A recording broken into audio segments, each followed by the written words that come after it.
viaje de sensaciones. Calidad en la experiencia. Es momento de sentir el mundo del vino y otros placeres. Esto es Tope de Gama, con los periodistas especializados y sommeliers Carolina Pavichevich y Alejandro Abraham. Tope de Gama por Aries.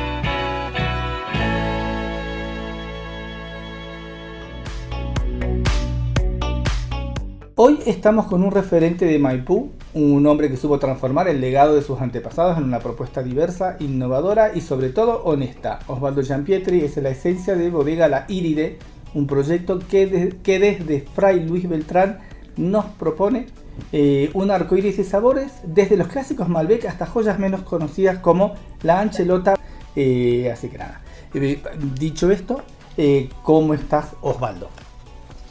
Hola chicos, ¿cómo les va? ¿Qué tal? Buenas tardes. Muy bien. Buenas tardes. Bueno, empecemos por lo básico. El nombre, La Iride, que evoca el arco iris y un mensaje de esperanza. ¿Cómo nace este nombre de la bodega y cuánto tiene que ver con los valores de la familia y de lo que te intentan transmitir en cada botella? Y La Iride es el nombre de nuestra nona, nuestra abuela. Ajá. Iride y Gino son dos italianos que emigraron y bueno, tuvieron una familia numerosa, 8 hijos. Uno de esos hijos es mi papá. Uh-huh. Honestamente ¿qué pasa? Todo empieza un poco en el 2004. Todos los hijos de la IRI, excepto uno, se dedicaron a cualquier otra cosa menos al tema de la industria. Uh-huh. Uno solo se quedó con el tema de las viñas y demás. Mi papá habían trabajado el campo de muy chiquitos, entonces quizás le escapaban un poco. Él se dedicó él era obrero metalúrgico, hacía tanques de acero inoxidable, estaba indirectamente en la industria, y tuvo una idea ya después de grandes de poder hacer una bodega, pero que represente a todos los hijos de la nona. La nona, mi nona Iri era un poco la matriarca de la familia. Imagínate en esa época, 8 hijos, ellos eran contratistas, no eran dueños, entonces es totalmente diferente la vida que puedes tener siendo contratista y tener 8 hijos a cómo se llama, a quizás ser dueño de tu propia tierra. Y bueno, la idea era llamar a cada uno de los representantes de los hijos de la Iride, que lo mismo, una familia muy, muy, muy italiana, digamos. Siempre nos juntábamos, yo soy el más chico de los nietos y siempre nos juntábamos y demás. Y bueno, surgió, todos quedaron representados. Hoy la Iride son 8 socios, los 4 socios que estamos hoy a la cabeza, que son Claudio, Federico, Sergio y yo. Tenemos, digamos, como un socio atrás que representaría a cada uno de los hijos de la Iride. Y nada, la idea empezó como una bodega boutique. Teníamos ¿cómo se llama? Un cliente en España que quería un contenedor al año. Cada uno se dedicaba a diferentes cosas. Yo ni siquiera estudié enología. Y cada uno de mis primos también se dedicaba a otra cosa, nada que ver al tema de la bodega. Y este cliente empezamos a vender en 2004, 2005. En el año 2006 se empezó a dedicar a otra cosa, desde España a importar máquinas de tragamonedas chinas y demás. Y que por propósito le fue muy bien, no hizo más nada con la vitinicultura, y nosotros empezamos acá con una dicotomía que es qué hacer con el vino. Teníamos un estilo muy particular, que era un poco lo que le gustaba también a nuestros padres, que es un vino, el vino tinto de los años 90, y que le gustaba mucho a España en ese momento, o a este cliente que vendía vino acá. Y empezamos a vender ese mismo vino en Damajuanas acá, en Mendoza. Y nada, fue desde el 2007 al 2012 casi una startup era la web. Pasamos de 30.000 litros anuales a cerca de 100.000 litros o 120.000 litros mensuales en un lapso de 5 años, todo fraccionado. Y no, al principio durísimo, muy duro, porque nosotros somos clase media o clase trabajadora, o mi papá era obrero, entonces es ponerle mucho trabajo, muchas ganas, mucha pasión y darle para adelante. Es un poco lo que es un poco la IRIE, es mucho sacrificio, es mucha pasión y trabajar todo el tiempo, y que es un poco también como era la nona. Y como fue andando a medida de en 2012 empezamos a exportar. Fue muy duro también para tratar de vender botella, porque la gente te va asociando a la Dama Juana, entonces bueno, tenés que sacar la cabeza de otra forma, y bueno, con el estilo de la IRIE fuimos agrandándonos un poco más en la botella, y bueno, a medida que fueron pasando los años, tenemos un tema de mejoras constantes, y siempre estamos buscando hacer nuevas cosas, hacer nuevos vinos o nuevos productos. Vamos arriba, vamos abajo, muy abajo, vamos por todos lados. Hoy en día tenemos 11 gamas de vinos, más de 60 productos, y la Dama Juana, cuando era un 95% de la venta, hoy es un 23, 25, y el resto son botellas de todo. Tenemos botellas de 3 octavos, de 3 cuartos, que es la mayoría, litro 125, litro y medio, 3 litros, bag-in-box.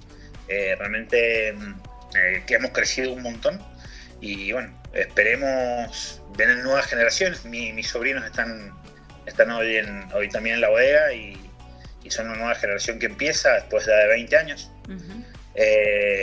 Y es algo muy, muy interesante y muy gratificante el tema de poder hacer tu vino con un estilo propio, y de haber ganado el estilo propio, que fue, creo que una de las cosas que nos asentamos en el mercado interno fue eso. Mercado externo, hoy estamos en 8 países, y bueno, vamos tratando de crecer. Es bastante más difícil el mercado externo, pero vamos andando. Bueno, felicitaciones, hermosa historia, y muchas felicitaciones por el gran crecimiento. Bueno, vamos a la cepa, ¿sí? Yo supongo que toda la impronta italiana que ustedes tienen también tienen que ver con las cepas que eligieron usar. Contanos de los viñedos y de las cepas que usan. Nosotros, sobre todo, el máximo.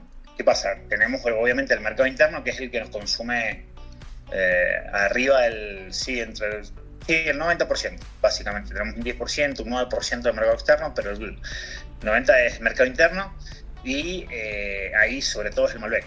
El Malbec es lo que más se vende. ¿Qué pasa? Lo que les comentaba recién de tener nuevas generaciones es justamente eso, que van innovando, van teniendo otra perspectiva de la empresa, de tu propia empresa, y eso está muy bueno. Uno de mis sobrinos estudió enología, Tomás, y bueno, le da otra mirada y ven otras cosas que nosotros quizás, yo tengo 40, mis primos tienen arriba de 50, entonces quizás somos un poco más pragmáticos, y dejamos de ser tan idealistas como cuando eras chico. Yo cuando era chico quería hacer una pruebita, y hacíamos una pruebita con una barrica y fermentar en una barrica sin la tapa y todo, y queda cuando tenés 35, 36 años, bueno, hagamos volumen. Y mis sobrinos van cambiando un poco eso, que está buenísimo, y ellos fueron los que fueron quizás innovando un poco en los varietales y en plantar, cuando hemos plantado ahora nuevos viñedos, plantar nuevos varietales que quizás los tenía de radar, pero no estaba en el proyecto hacerlo, y bueno, ellos te lo van poniendo a poquito. Así fue con un torrontés un naranja torrontés y muscatel que tenemos. Después hicieron un rosado merlot, un petit verdot. Después, ¿cómo se llama? ¿Angelota? Hay una Angelota, sí, al Tommy le encanta. Al Tomás le encanta la Angelota. Hacemos muy poco, no es mucho el perfil nuestro, pero si hacemos, no lo vendemos, ¿cómo se llama? Como univarietal. Están algunos cortes, Es un vino que pasa, nosotros el estilo, no sé si han probado un vino nuestro, nosotros tenemos un estilo muy particular, que los dije es de los años 90, o es el Napa de los años 90, que es buen alcohol, buen color, madera americana. Ese es el ABC del estilo nuestro. Perfecto. Y entonces, ¿qué pasa? Es un poco difícil muchas veces con ese estilo querer hacer cosas nuevas o hacer, ¿cómo se llama? Varietales petit. No va con madera, es algo que no lo hemos probado y no va, entonces no, más con la madera que usamos nosotros no va, entonces se hizo una gama, trilogía que se llama, que es una caja que sale un naranjo, un rosado y un petit. Y es hermosa la caja, la diseñó la hermana de Tomás, mi sobrina, y el que está en venta es mi otro sobrino Pablo. Entonces bueno, se va armando un interesante grupo que tiene otra forma de ver, tiene otra forma de comunicar el vino y tiene otra forma de verlo el vino, muy diferente quizás al estilo clásico nuestro. Y obviamente cuesta soltar, los viejos nos cuesta soltar un poco, a pesar de que yo no soy tan viejo, pero me cuesta soltar, pero bueno, hay que ir dejándolos y que vayan asumiendo esos riesgos, que también está bueno. Ustedes tienen un moscatel dulce, ¿no? Nosotros tenemos dulce, tenemos un Chenin. Sí. Y una cosa muy rara que hicimos fue un Chardonnay dulce. Okay. Pero moscatel no, tenemos un naranjo de Torrontés y moscatel. Ah, ok. Un naranjo seco. Contame de los vinos dulces, ¿no? Porque ustedes tienen tienen un éxito bastante importante con esa gama de vinos, ¿o no? Los dulces andan bien, no son un volumen muy grande. Ajá. Nosotros les comentaba el tema de empezar muy de abajo. Sí. No tenemos equipo de frío para hacer un dulce natural, porque el dulce natural obviamente hay que sostenerlo en el tiempo en tanques con mucho frío, porque si no lo puedes filtrar 10 veces por tangencial, pero lo mismo se te va a volver a fermentar. Entonces tenés que siempre tenerlo bajito de temperatura. Lo que nosotros hacemos al principio, cuando queríamos sacar un vino dulce, es te vas contactando obviamente y vas haciéndote amigos en la industria. Lo que podemos hacer es poder nuestros viñedos de Chardonnay y Chenin, llevarlos a ¿cómo se llama? Una mostera, y ellos nos preparan un mosto con eso. Y el mosto lo sostienen ellos ahí. Es un mosto concentrado. Después yo hago las bases de estos vinos y a medida que necesito voy edulcorando y voy ¿cómo se llama? Sacando. Y realmente anduvo muy bien, no son dulces naturales, son vinos endulzados, pero con mosto de la misma uva, y realmente no se pierde mucha variabilidad, realmente tienen los aromas. Y con el primero que empezamos fue el Chardonnay, porque teníamos un buen volumen de Chardonnay y anduvo muy bien. Y después empezamos con los Chenin y andan realmente bien. Y después sacamos un rosado de Malbec, también dulce, y también todos en botellas, todos en Screw Cup. Son gamas que funcionan muy bien y realmente a la gente le gusta.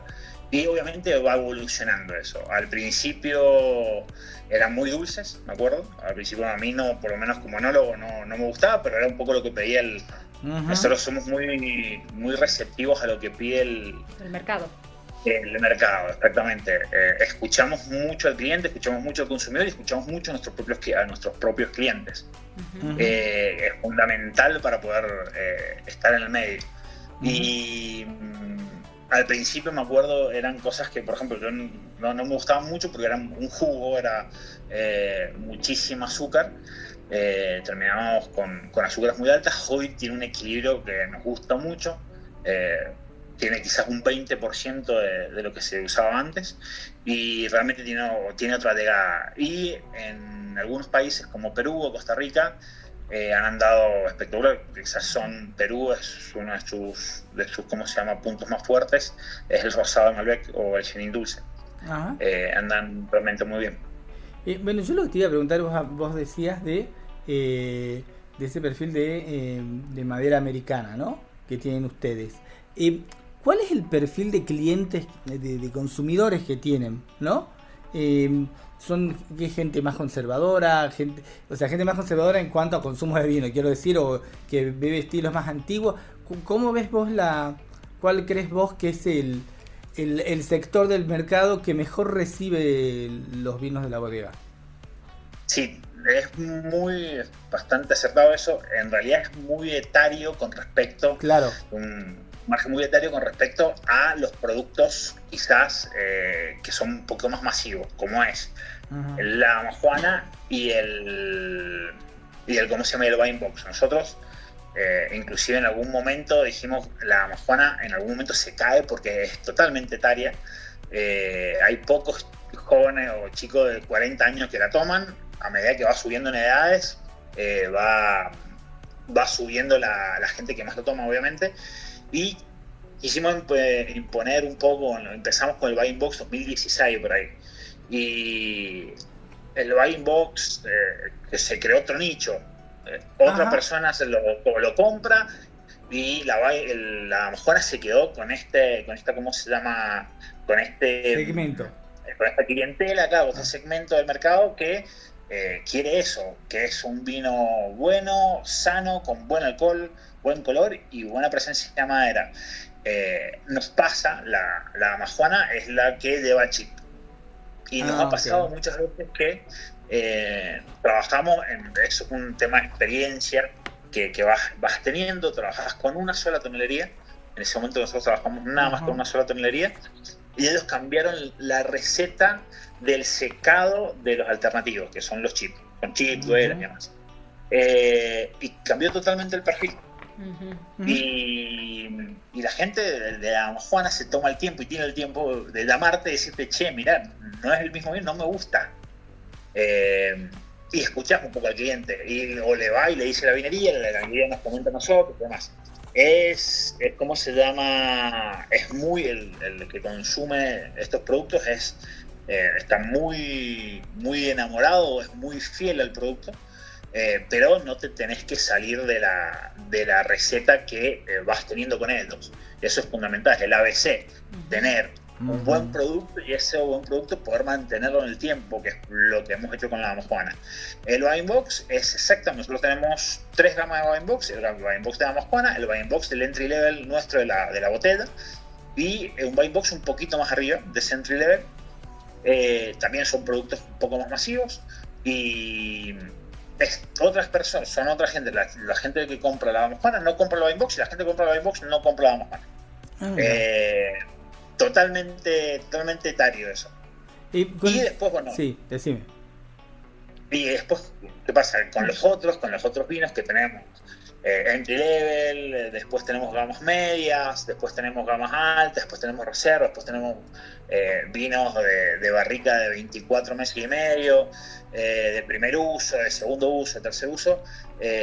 Ya es más como el mercado más normal de la Argentina, que competís para todos lados, competís con los un poco más jóvenes, un poco más grandes, pero tenés ¿cómo se llama? Algo que la gente que por lo menos nos conoce, sabe que si va a probar una Amajuana o va a probar una etiqueta dorada nuestra, que le decimos etiqueta dorada, que es partida seleccionada, que es uno de los vinos que más se venden en mercado interno, va a tener ese perfil. ¿Qué pasa? Las diferencias de gamas son por las diferencias de terroir. Eso es natural y creo que todas las bodegas nos manejamos más o menos igual.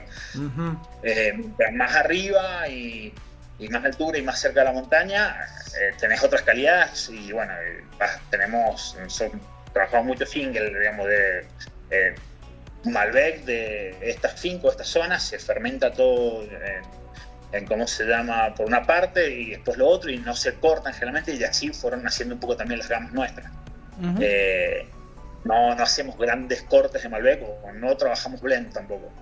Es todo Malbec o Cabernet Sauvignon o Pinot Noir o Cabernet Franc. Lo que yo te quería preguntar es porque justo vos nombraste que en las Amajuanas creo que dijiste usan chips, ¿no? Usan chips.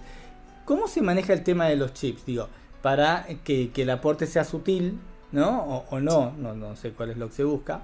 ¿Y cuáles son los riesgos que conlleva usar chips? ¿Cuáles son las cosas que podrían salir mal cuando vos usas chips? Y el problema del chip es cuando tenés pocas balas, digamos. Como decirte pocas balas, que no manejas volúmenes. Vos cuando tenés volúmenes interesantes, el chip no es un gran problema. Obviamente nosotros hace 20 años que lo trabajamos y sabemos cómo trabajarlo, sabemos ahora los pros y los contras de cada una de las cosas y sabemos qué es lo que nos gusta y qué es lo que nos viene. Nosotros, todos los que somos muy buenos compradores de chip, todos nos quieren vender y nosotros nada más por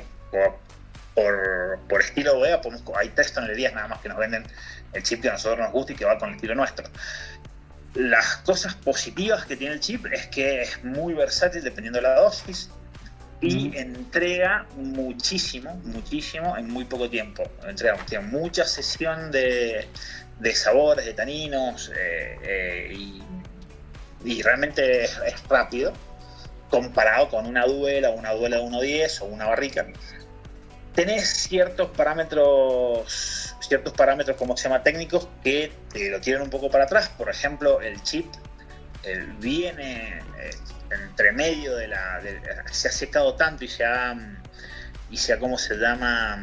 Perdido tanta la humedad, porque obviamente la sesión va de al lado va de la mano con la superficie de contacto. Obviamente por eso se ve mucho más rápido que una duela o que una barriga, porque la superficie de contacto del chip es mucho mayor.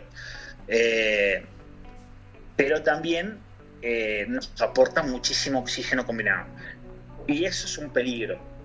Si no estás atento, puedes realmente arruinar partidas grandes de vino, porque ¿cómo se llama? Ese oxígeno combinado que te está aportando va a hacer que se te vayan los anhídridos muy rápido para abajo y la protección en tanque se te va muy rápido. Entonces perdés mucho color por ese oxígeno inclusive. Y tenés que tener mucho cuidado también con las dosis. Son muy ¿cómo se llama? Permeables a dosificaciones de chip en poquito, 0,5 gramos te va a modificar muchísimo el vino. Entonces tenés que saber más o menos pegarle dependiendo del vino. También depende del alcohol que tenga el vino y también depende. Nosotros, una de las cosas que tiene que tener color sí o sí los vinos es justamente y los vinos de Amazonas tienen que tener mucho color por el tema del chip. Baja mucho el color, la madera. Osvaldo, bueno, recién definiste el estilo de la bodega como buen alcohol, buen color y madera americana. Y teniendo en cuenta también lo que el mercado demanda, este tema de cuando decís buen alcohol, ¿a cuánto nos estamos refiriendo? Digamos en un promedio de las líneas. Bien, esos somos muy clásicos. Imagínate que una Amajuana está arriba siempre 12.90, 13, 13.20, hasta 13.40. Ajá. Y 13.50 también puede estar una Amajuana. Y a medida que va subiendo que hoy en día, hace unos 3 años, estoy yo justamente tratando de cambiar un poco esto, cuando nosotros somos 4 enólogos, y tratamos un poco de cambiar eso.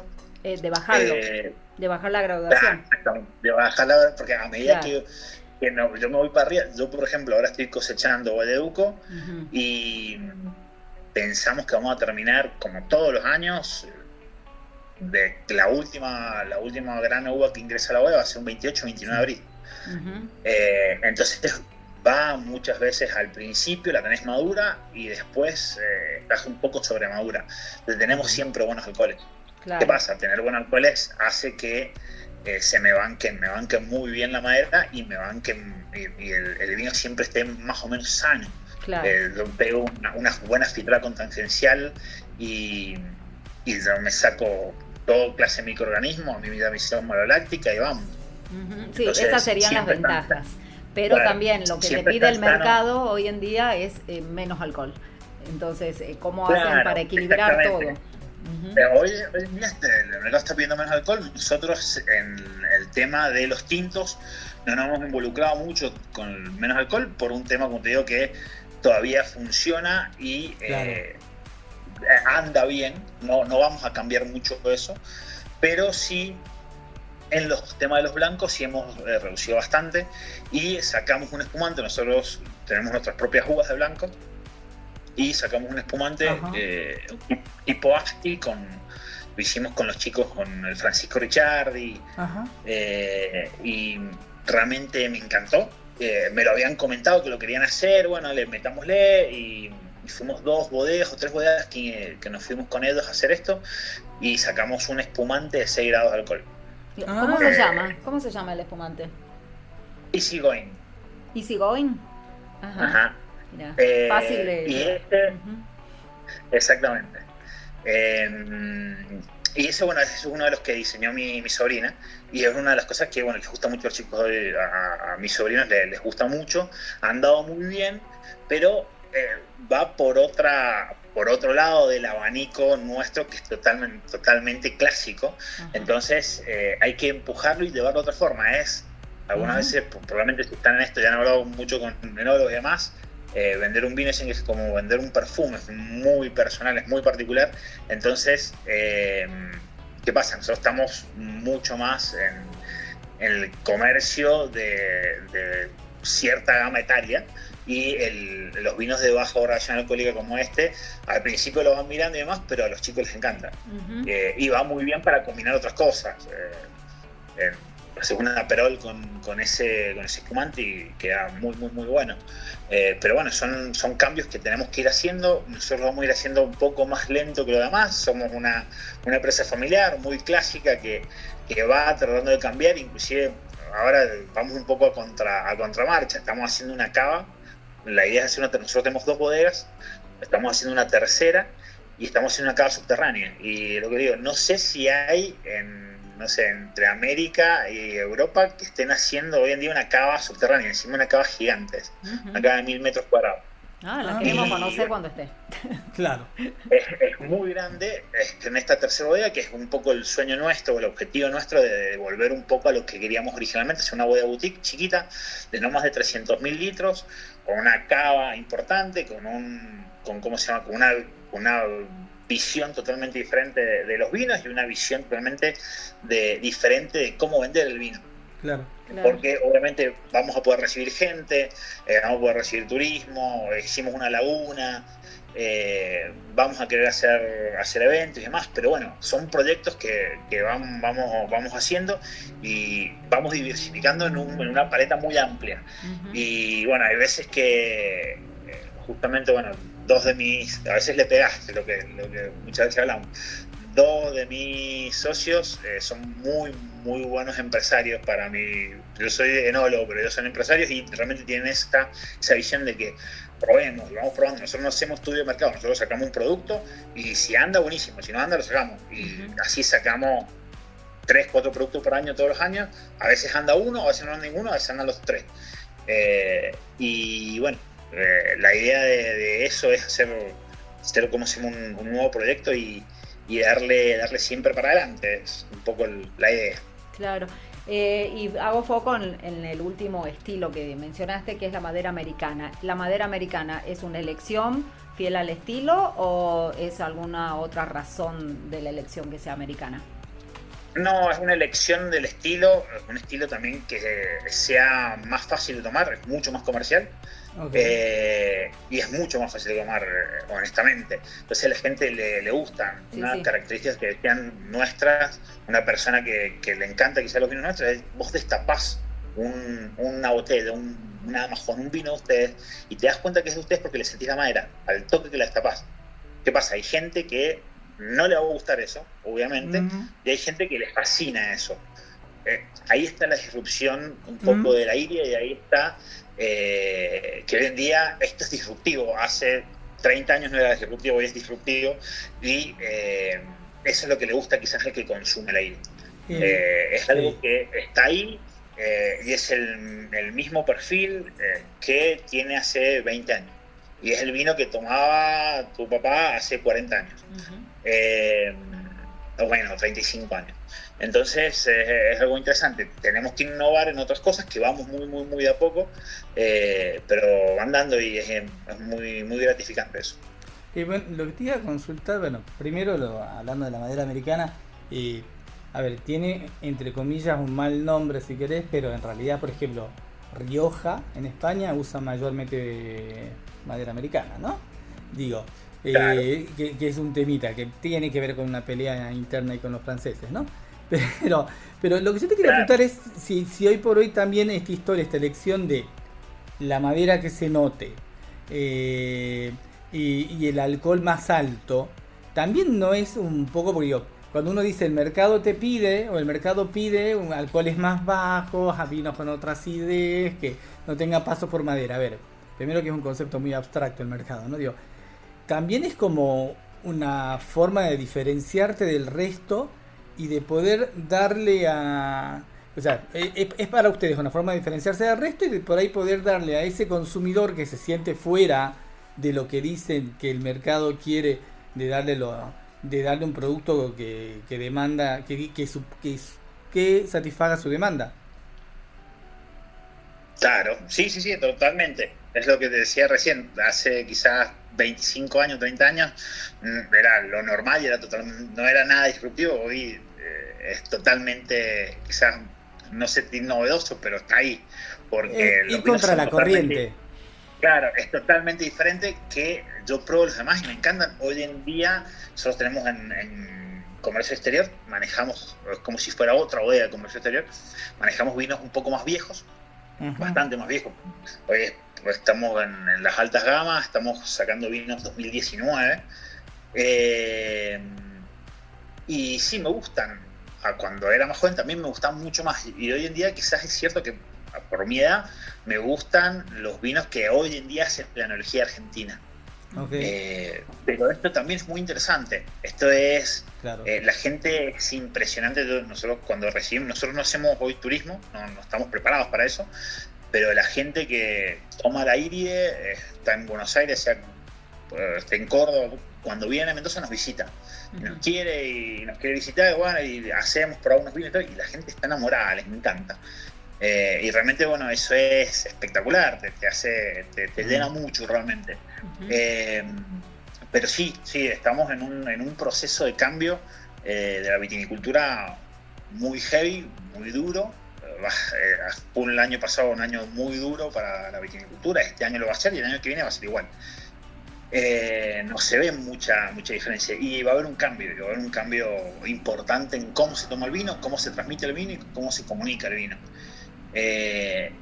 Hay que ver qué es lo que pasa y bueno, hay que adaptarse. Nosotros estamos, como les decía, tenemos 60 productos, entonces tratamos de estar en todos lados. Quizás en alguno va a funcionar muy bien, otros funcionan bien solos, a otros hay que empujarlos un poquitito y a medida que vamos sacando nuevos productos es probar algunos nuevos varietales y darle siempre para adelante, que es un poco la idea de poder pasar todo esto que está pasando la industria y bueno, van a haber cambios que van a ser realmente complejos y difíciles de entender de muchas partes, pero bueno, es lo que pide un poco el mercado. Osvaldo, y para este consumidor que aún no probó nada de la Íride, ¿qué le recomendarías? Si nosotros tenemos un packcito que es el que les comenté recién, que se llama Trilogía. Sí. Bueno, nosotros tenemos página web, lo pueden ver ahí o en nuestro Instagram y demás. Es un pack de 3 botellas para empezar a tomar vino. ¿Naranjo? Tenés un naranjo, que es una uva blanca fermentada en tinto, con los dejos, muy aromático, muy especial, tiene una muy buena acidez, es vino muy joven. Después tenés algo un poco más clásico, que es un rosado de Merlot, que anda muy bien y es una uva tinta fermentada en blanco, un rosado, y es un poco más clásico, un rosado, no parece un rosado argentino, parece un rosado más europeo, más francés, que son un poco más secantes, con un poco más de cuerpo, y un color interesante. No es el color de los rosados, por ejemplo, en los dulces, nosotros logramos con los Malbec un rosado más asalmonado, y en este rosado no, es un rosado con buen color. Y después con un Petit Verdot, que es un vino joven, tinto, muy fresco, muy interesante y con muy buena intensidad de color y alcohol. ¿Y esto a qué precio lo conseguimos? Ese precio creo que está la caja, son cajas de 3, creo que está el público a 45. Está bien. A 45.000. Después, bueno, se puede ver, tiene una presentación hermosa. En mi parecer, es la presentación más linda que hemos hecho, porque realmente es muy, muy fresca, muy joven, a comparación quizás de las otras etiquetas nuestras, que son mucho más clásicas. Es muy, muy, muy bonito, está logrado ese vino.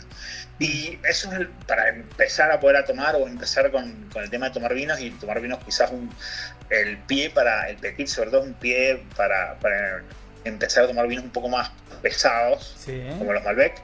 Y nosotros, a partir de partida seleccionada para arriba, que es una gama media nuestra, y de ahí partida seleccionada tiene duelas de una parte de barrica, y ahí para adelante son prácticamente todos barricas. Son vinos realmente muy interesantes, muy pesados, y vinos de un poco la vieja escuela, claro, que tienen realmente tienen mucha potencia en boca, se les siente la madera, son largos, naturalmente largos. El entry level nuestro es largo, para ser un entry level, que es una botella que sale, no sé si más de 4.000, 5.000 pesos.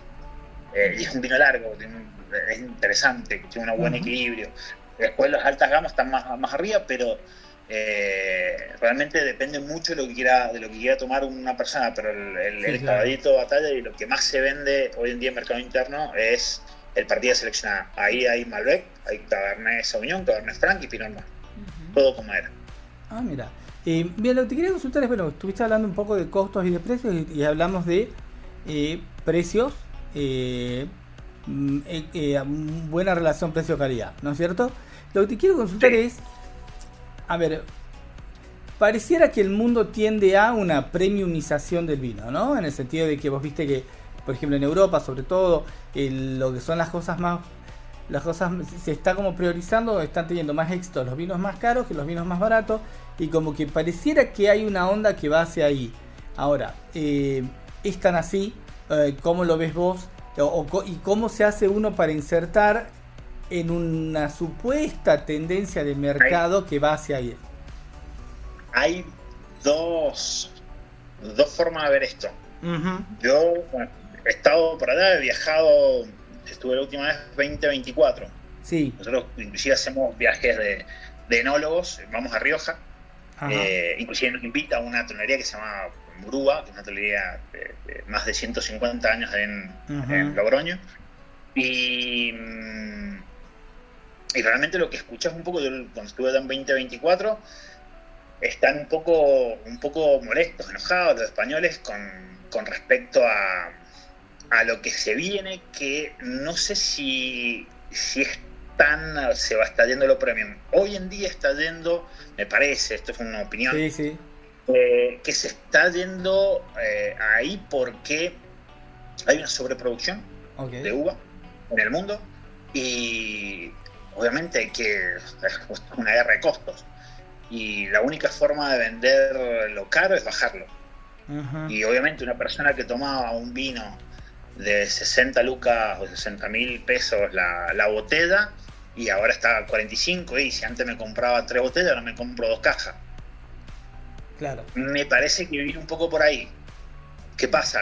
Nosotros, que quizás estamos también un poco, no estamos tan en el volumen, porque somos una pyme, somos una empresa chiquita, somos una bodega chica a comparación, queremos en algún momento que quizás dar el golpe a ser mediana, pero con los volúmenes que tenemos, nosotros tenemos volumen de 3,5 millones o 4 millones de vinos fraccionados al año.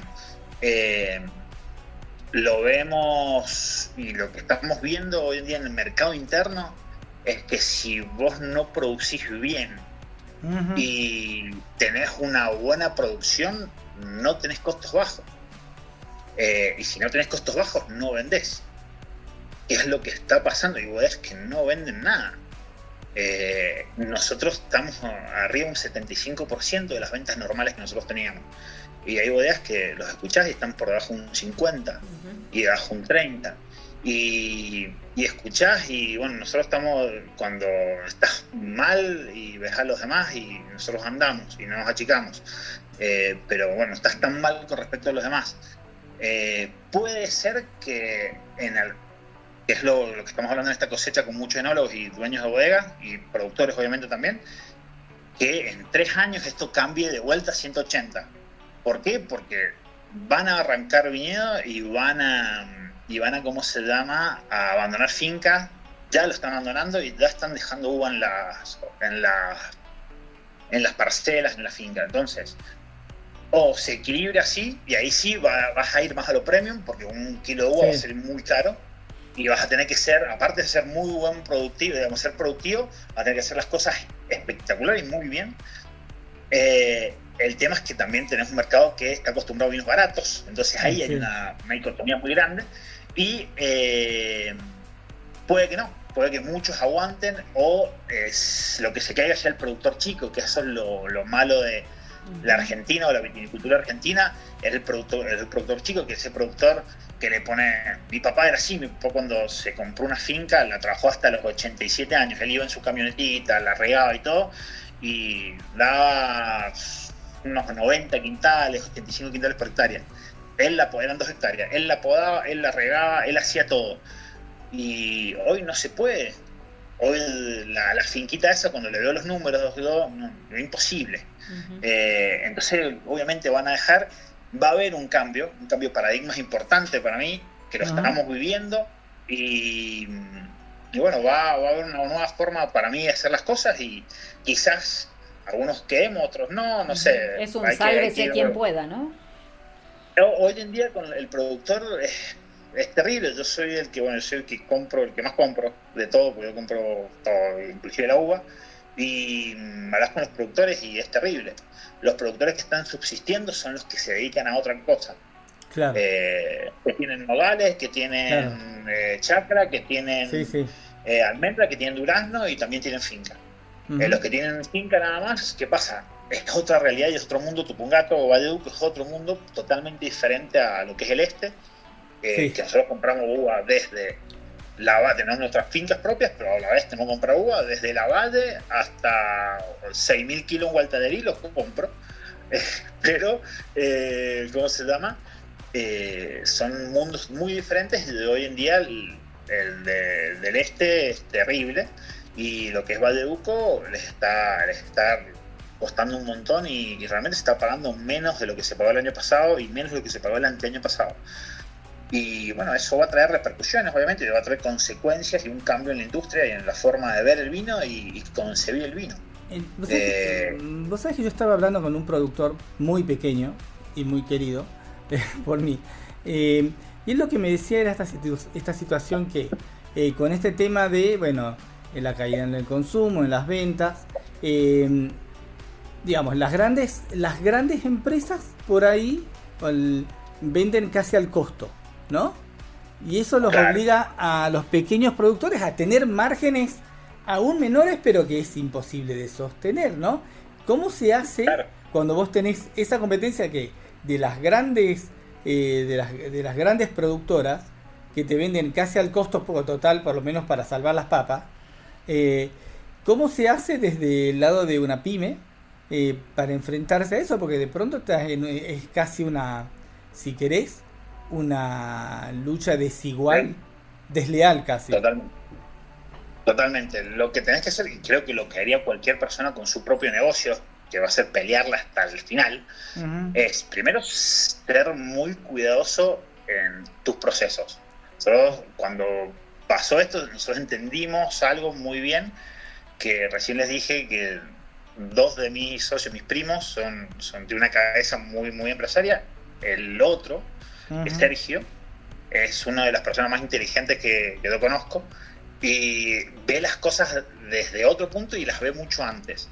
Y lo decían en el momento cuando estábamos en el gobierno anterior, con inflaciones terribles, el momento que esto se ordene un poco, nosotros no podemos seguir como estamos, porque tenemos que ser muy, muy, muy cuidadoso en todos los procesos, porque perdés en 300.000, si una máquina te rompe, por ejemplo, un tapón cada 10, y no es lo mismo vender 20.000 que 300.000 botellas, y es un montón un tapón cada 10 en 300.000 botellas.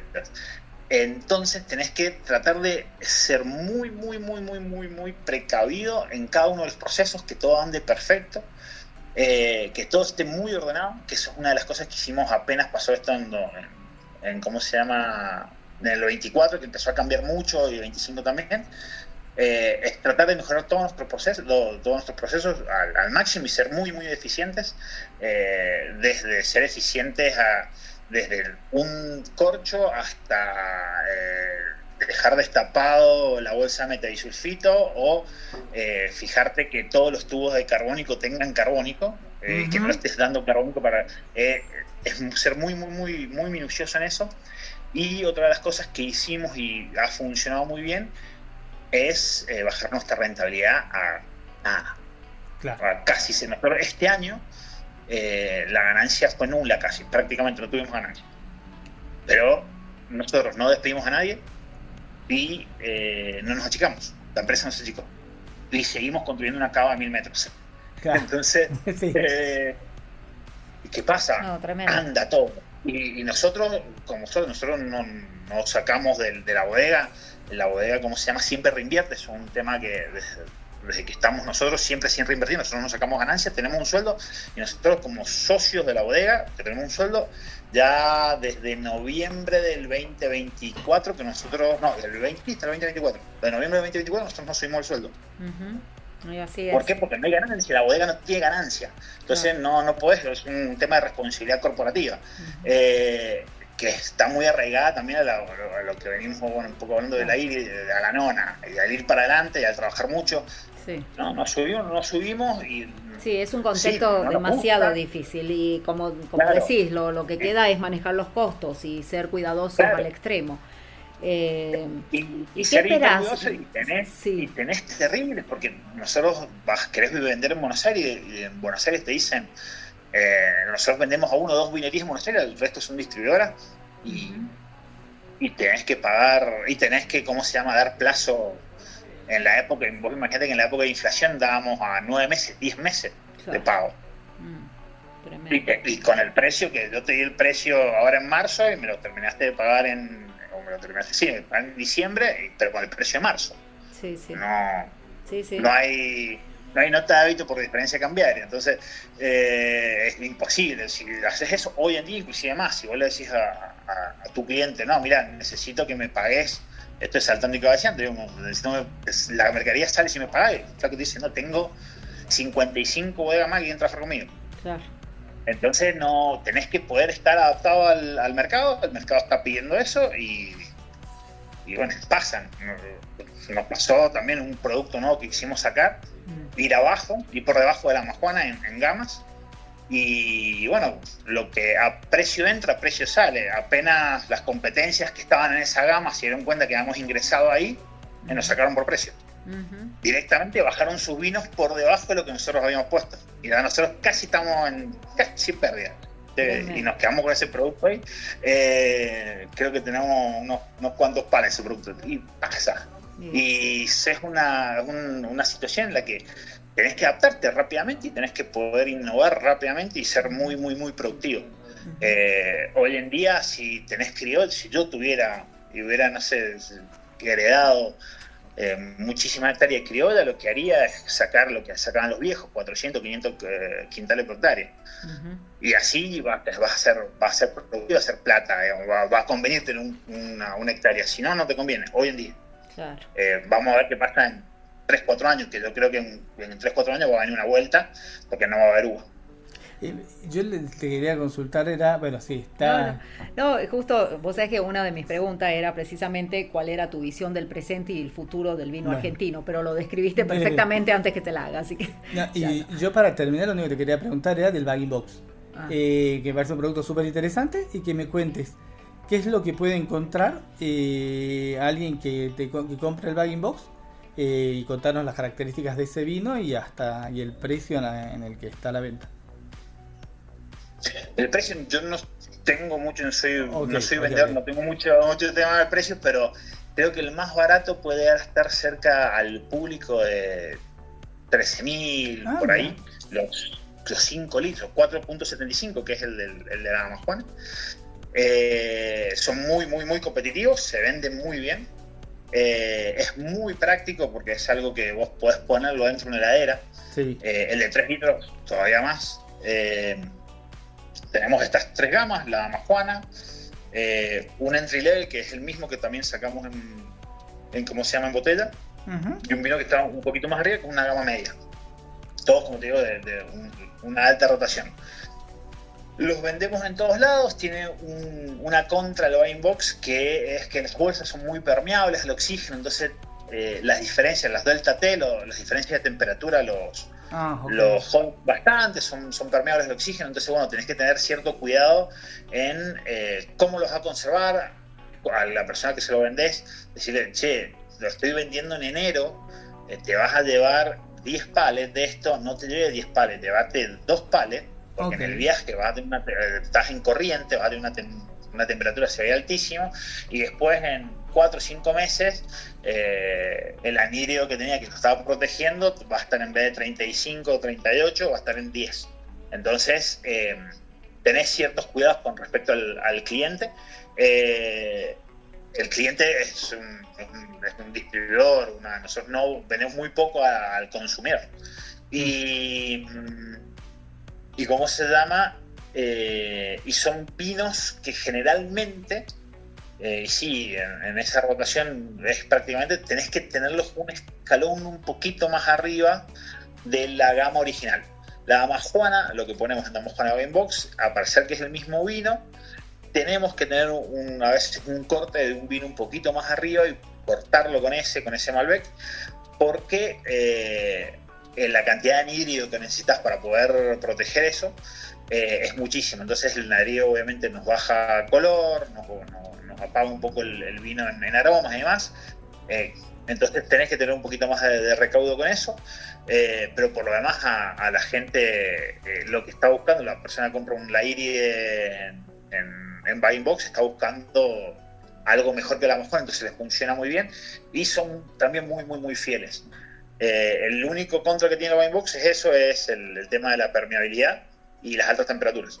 En el verano a veces puede ser tenés que tener mucho cuidado con la cantidad de carbónico que le agregás, o ese carbónico si lo fraccionaste en julio y ese Wine Box está en diciembre y fue elevándose y a veces no se alcanza a diluir totalmente. Entonces bueno, tenés ciertas ítems que tenés que ir tocando, pero lo vas viendo con la parte comercial y lo vas arreglando lo mejor posible. ¿Querés encontrar los mejores vinos de Salta a precio de bodega? Cafayate Wines. ¿Querés quesos y fiambres artesanales? Cafayate Wines. ¿Querés hacer envíos a cualquier parte del país? Cafayate Wines. ¿Querés productos regionales gourmet, escabeches y salsas deshidratadas con ingredientes autóctonos? Por supuesto, Cafayate Wines. En Caseros, esquina de Anfunes, frente a la Iglesia San Francisco.